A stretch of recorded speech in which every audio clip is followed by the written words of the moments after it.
अस्सलामु अलैकुम वरहमतुल्लाहि वबरकातुह। सहाबा किराम की जमात में मुहाजिरीन और अंसार अफजल है, फिर अंसार पर मुहाजिरीन को फजीलत हासिल है और मुहाजिरीन पर अशरा मुबशरा को फजीलत हासिल है।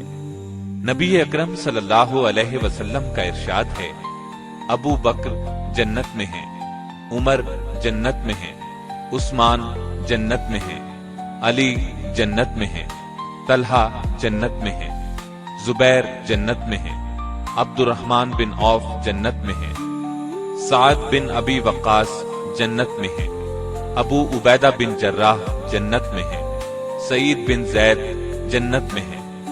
इस हदीस को तिरमिज़ी और इब्ने माजा ने सैयदिना अब्दुर्रहमान बिन औफ और सैयदिना सईद बिन जैद के वास्ते से रिवायत किया है। सैयदना अब्दुर्रहमान बिन औफ रज़ियल्लाहु अन्हु का हाल सुनिए। सैयदना अब्दुर्रहमान बिन औफ 589 ईस्वी में मक्के में पैदा हुए। आप नबी सल्लल्लाहु अलैहि वसल्लम के इस दुनिया में तशरीफ लाने के 10 साल बाद पैदा हुए। घर वालों ने नाम अब्द अम्र रखा। ये भी कहा जाता है कि अब्दुल काबा नाम रखा गया था।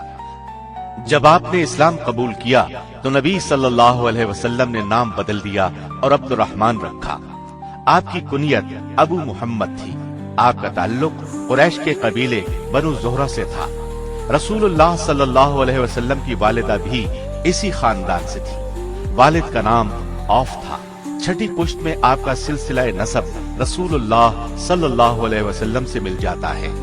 आपके वालिद औफ बिन अब्द औफ ने इस्लाम का जमाना नहीं पाया। वो ऐलान नबूवत से पहले ही फौत हो गए थे। वालिदा का नाम शिफा था। जब नबी सल्लल्लाहु अलैहि वसल्लम ने नबूवत का ऐलान किया तो ये उस वक्त हयात थी। उनके कानों में जूं ही इस्लाम की दावत पहुंची, उन्होंने कलेमा पढ़ लिया। ये भी शुरू के इस्लाम लाने वालों में शामिल है। कहा जाता है शुरू के 3 सालों में सैयदा शिफा ने इस्लाम कबूल किया था। उस जमाने में सैयदना अब्दुर्रहमान बिन औफ इस्लाम लाए। वालिदा को नबी सल्लल्लाहु अलैहि वसल्लम से बैत की इज्जत भी हासिल हुई। इस तरह नबी सल्लल्लाहु अलैहि वसल्लम की सहाबियात में शामिल हुई। सैयदना अब्दुर्रहमान बिन औफ के बचपन के हालात नुमाया नहीं है। इतना जिक्र मिलता है, इज्जत वाले खुशहाल घराने में परवरिश पाई। माँ बाप ने तालीम और तरबियत की तरफ खास तवज्जो दी। इस तरह ये नेक, अक्लमंद और बहादुर नौजवान बने। अरब के लोग जिन बुराइयों में मुब्तला थे, ये उनसे दूर रहे, शराब से भी महफूज रहे। उनके वालिद औफ मक्के के कामयाब ताजिर थे। उन्होंने अपने बेटे को भी तिजारत के गुर सिखाए। फिर वो वालिद के साथ तिजारती सफर पर जाने लगे। जिस जमाने में नबी सल्लल्लाहु अलैहि वसल्लम ने अपनी नबूवत का ऐलान किया, उससे कई साल पहले औफ अपने बेटे अब्दुर्रहमान को तिजारत के लिए यमन ले गए। इस सफर में उनके साथ उस्मान और उनके वालिद अफ़्फ़ान भी थे। रास्ते में एक कबीले के कुछ लोगों ने उन पर हमला कर दिया। इस हमले में उनके वालिद मारे गए। अब्दुर्रहमान बिन औफ ने बड़ी बहादुरी से उनका मुकाबला किया और बाप के कातिल को उसी वक्त हलाक कर दिया। बाकी हमलावर भाग निकले। इस तरह अब्दुर्रहमान, उस्मान गनी और उनके वालिद को अल्लाह ने बचा लिया। सैयदिना अब्दुर्रहमान बिन औफ की उम्र 30 बरस के करीब थी कि रसूलुल्लाह सल्लल्लाहु अलैहि वसल्लम ने नबूवत का ऐलान फरमाया। आपकी दावत अबू बकर सिद्दीक के जरिए अब्दुर्रहमान बिन औफ तक पहुंची तो आप इस्लाम ले आए। इस्लाम कबूल करने में आपका 13वां नंबर है। नबूवत के 4थे साल आपने लोगों को ऐलानिया दावत दी। इस पर मक्के के लोग आप और आप पर ईमान लाने वालों के सख्त दुश्मन हो गए। उन पर तरह तरह के जुल्म ढाने लगे। इन लोगों को जब अब्दुर्रहमान बिन औफ के इस्लाम कबूल करने का पता चला तो उन्हें भी बुरी तरह सताने लगे। वो हौसले और सब्र के साथ जुल्म बर्दाश्त करते रहे, यहाँ तक कि आपने नबूवत के 5वें साल मजलूम मुसलमानों को हबशा की तरफ हिजरत करने की हिदायत फरमाई। इस पर मक्के से 16-17 मुसलमान हिजरत करके हबशा चले गए। उनमें सैयदना अब्दुर्रहमान बिन औफ भी थे। ये अल्लाह के रास्ते में सबसे पहली हिजरत थी। फिर जब ये खबर उड़ी कि मक्के के तमाम काफिर मुसलमान हो गए हैं तो ये लोग वापस मक्का की तरफ रवाना हुए। उनमें अब्दुर्रहमान बिन औफ भी थे। ये हजरात मक्के के करीब पहुंचे तो उन्हें पता चला खबर गलत थी। अब उन्होंने वापस जाना मुनासिब न समझा। कुरैश के सरदारों में से किसी न किसी की पनाह लेकर मक्के में दाखिल हो गए। اس کے بعد جب مکے کے کافروں کا ظلم پھر بڑھا تو ایک بار پھر حبشہ کی طرف ہجرت کی۔ اس مرتبہ 100 سے زیادہ مرد اور عورتیں حبشہ کی طرف روانہ ہوئے۔ ان میں سیدنا عبد الرحمن بن عوف بھی شامل تھے۔ یہ ان کی اللہ کے راستے میں دوسری ہجرت تھی۔ مکے کے کافروں نے اپنے آدمی حبشہ بھیجے تاکہ شاہ حبشہ نجاشی کو مجبور کریں کہ وہ مسلمانوں کو وہاں سے نکال دیں، لیکن نجاشی نے ان کی بات نہ مانی۔ اس کی وجہ یہ تھی کہ وہ ایک نیک بادشاہ تھا، مذہب کی روح سے عیسائی تھا۔ جب اس نے مسلمانوں سے نبی صلی اللہ علیہ وسلم کے بارے میں سوالات کیے تو جواب میں وہ کافی متاثر ہوا۔ اس کے بعد جب نبی صلی اللہ علیہ وسلم نے حبشہ میں موجود مسلمانوں کو ہدایت فرمائی کہ وہ اب مدینے پہنچ جائیں تو تب عبد الرحمن بن عوف نے دوسرے مسلمانوں کے ساتھ مدینے کی طرف ہجرت کی۔ سیدنا عبد الرحمن بن عوف نے جب مدینے کی طرف ہجرت کی اس وقت آپ کی عمر 43 سال تھی۔ اس کے بعد آپ نے باقی زندگی مدینے میں گزاری۔ بھائی چارے کے موقع پر نبی صلی اللہ علیہ وسلم نے سیدنا سعد بن ربیع کو ان کا بھائی بنایا۔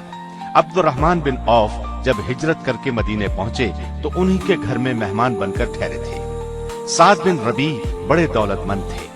بھائی چارے کے بعد انہوں نے اپنی دولت کا، جائیداد کا، غرض کے ہر چیز کا نصف آپ کو دینا چاہا، لیکن عبد الرحمن بن عوف نے ان کا شکریہ ادا کرتے ہوئے کہا، بھائی یہ سب چیزیں تمہیں مبارک ہوں، مجھے تو تم صرف بازار کا راستہ بتا دو جہاں تجارت ہوتی ہے۔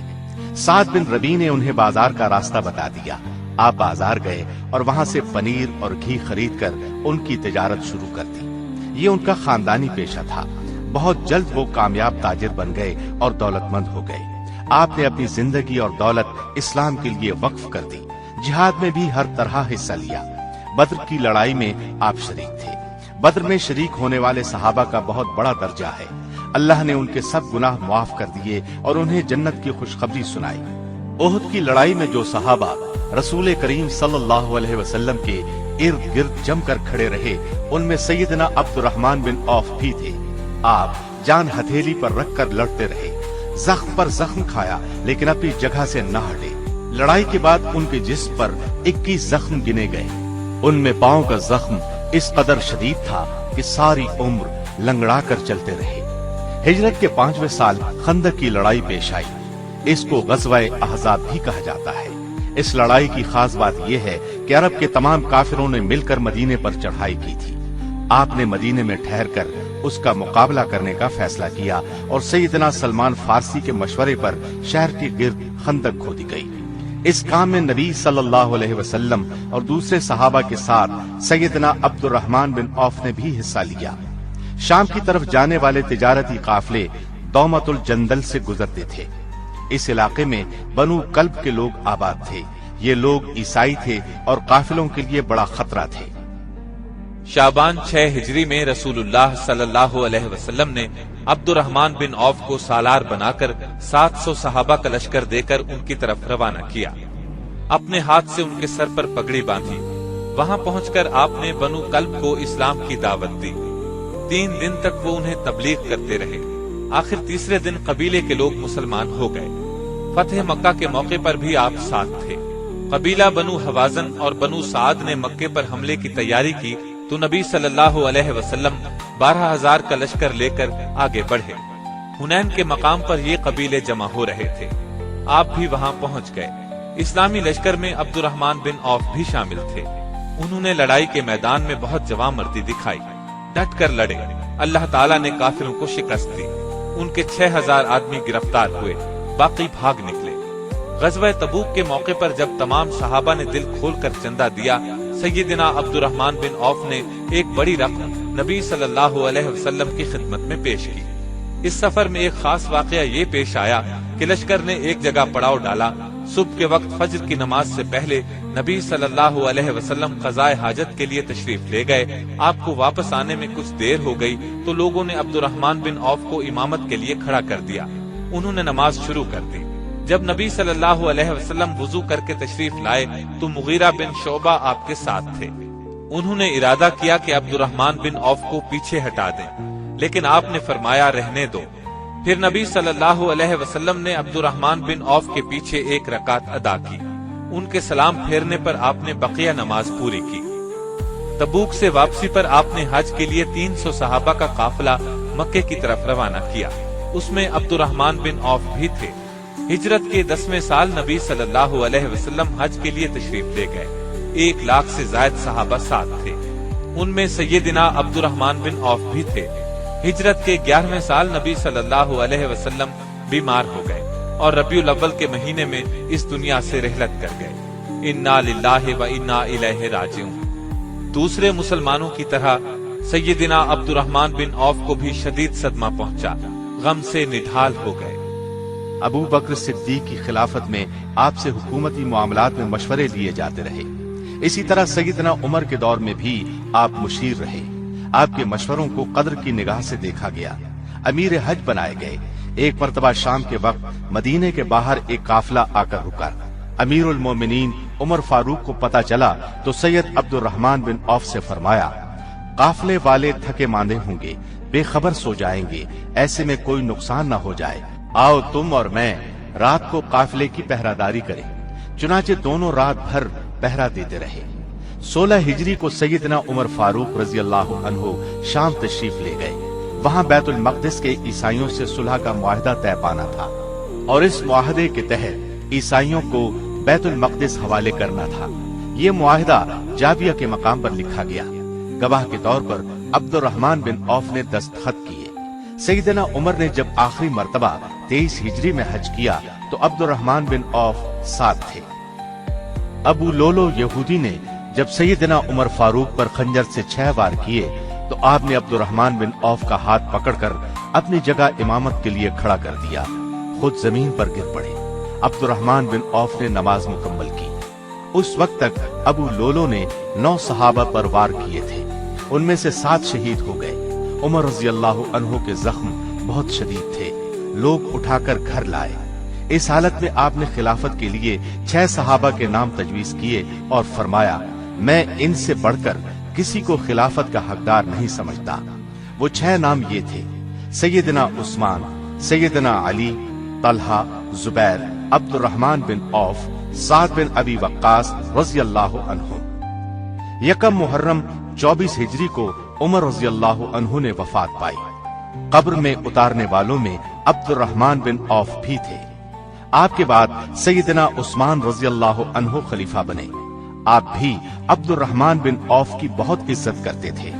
आपने उन्हें अमीरुल हज भी बनाकर भेजा। 29 हिजरी में हज के लिए गए तो अब्दुर्रहमान बिन औफ को साथ ले गए।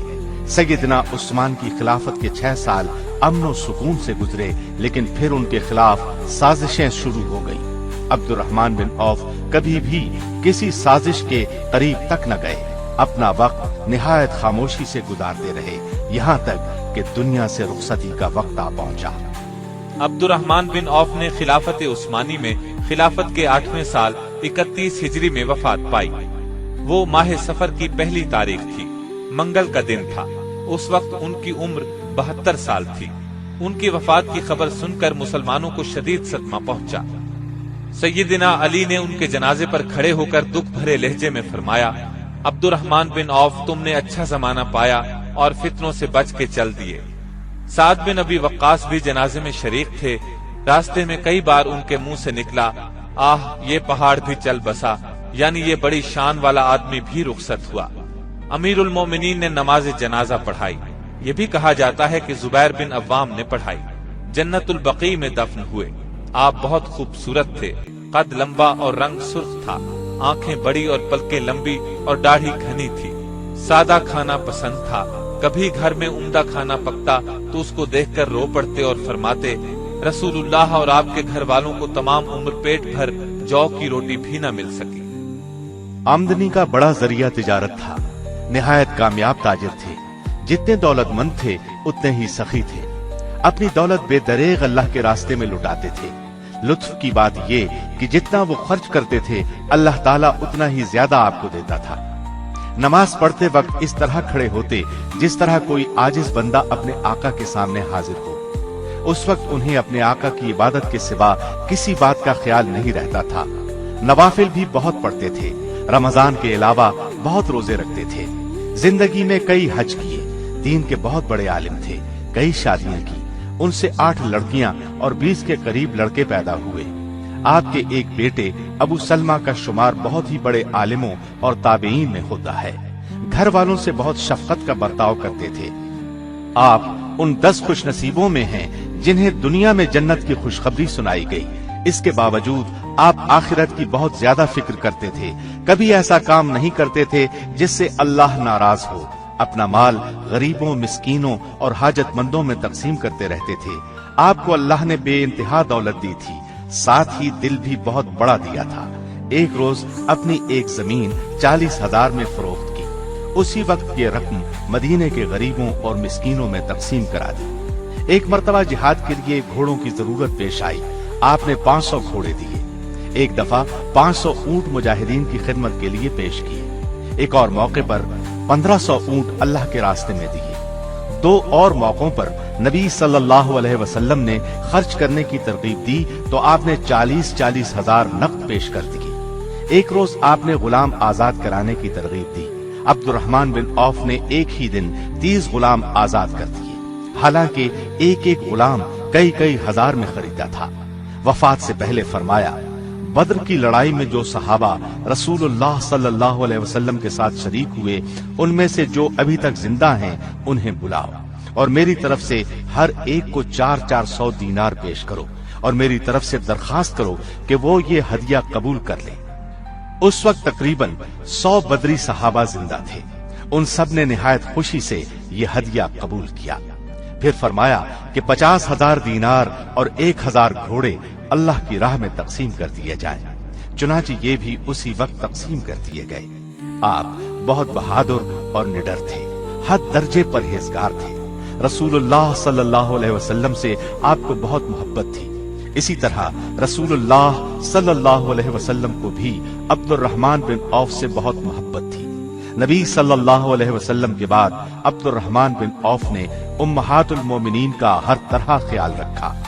बड़ी बड़ी रकमें उन्हें भेजा करते थे। एक बार खालिद बिन वलीद ने अब्दुर्रहमान बिन औफ को कोई सख्त बात कर दी। उन्होंने नबी सल्लल्लाहु अलैहि वसल्लम से शिकायत की। नबी सल्लल्लाहु अलैहि वसल्लम ने खालिद बिन वलीद को बुलाया और फरमाया, खालिद, तुम मेरे बदरी सहाबा में से किसी को तकलीफ न दो, क्योंकि तुम में से कोई उहुद के बराबर सोना खर्च कर दे तो भी बदरी सहाबा के मर्तबे के निस्फ को भी नहीं पहुंच सकता। अब्दुर्रहमान बिन औफ को नबी सल्लल्लाहु अलैहि वसल्लम से बहुत मोहब्बत थी। जरूरत पड़ने पर अपनी जान, औलाद और माल कुर्बान करने के लिए तैयार रहते थे। काफिरों से जितनी लड़ाइयां हुई वो करीब करीब सभी में आपके साथ रहे। वो उन चंद सहाबा में से थे जिनमें से कोई न कोई आपकी खिदमत में हाजिर रहता था, ताकि आपको कोई जरूरत पेश आ जाए तो उसको पूरा कर सके। एक रोज अब्दुर्रहमान बिन औफ आपकी खिदमत में हाजिर थे। आप घर से बाहर निकले, अब्दुर्रहमान बिन औफ भी आपके पीछे हो लिए। ऐसे में आप कुछ फासले पर वाक़े एक बाग में दाखिल हुए। जब आप काफी देर तक बाग से बाहर तशरीफ न लाए तो ये भी बाग में दाखिल हो गए। देखा कि आप सजदे में पड़े हैं। उसी हालत में बहुत देर गुजर गई। अब्दुर्रहमान बिन औफ परेशान हो गए। दिल में ख्याल गुजरा कि शायद अल्लाह ने आपको अपने पास बुला लिया है। ये ख्याल आते ही रोते हुए आपके नजदीक गए।